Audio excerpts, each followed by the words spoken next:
จ่องของเขามันต้องเนี่ยกำกินเมียงกำกินเจนี่ก่อนนะถึงจะมีคนพอวันก่อนไปเนี่ยกำกินไทยกำกินภาคกลางปะนะ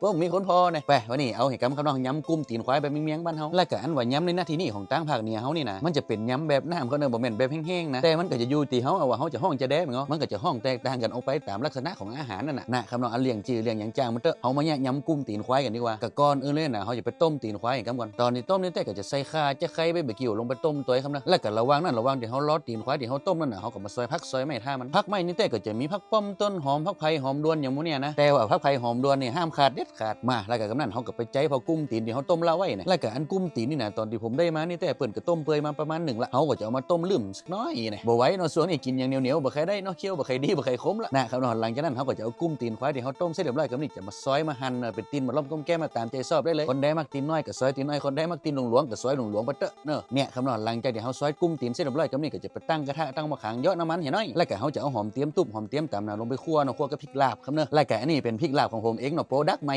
นะอะไรโปรดักต์เอละ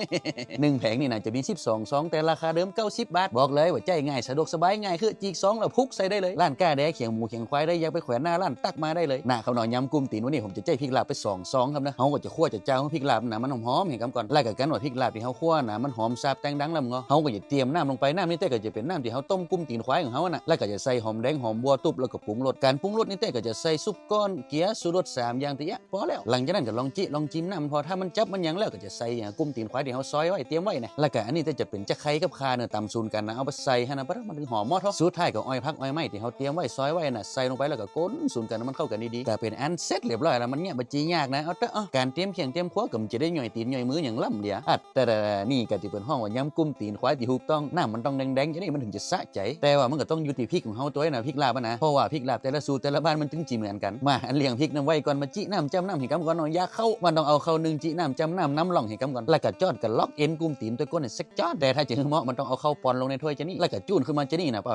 มันถึงเหมาะคือมาเทาะเข้าเสร็จเรียบร้อยก็นี่ก็มาเทาะอันนี้เห็นกำก่อนนี่ มาสักโบกสเลผมมันต้องสักโบกจะนี่ก็จะได้กินข้าวล้ำโอเคฝากไว้ด้วยครับเนอะพริกลาบแบบแพ็กเกจใหม่แต่ว่าแพ็กเกจเก่าก็มีอยู่ตามปกติครับเนอะ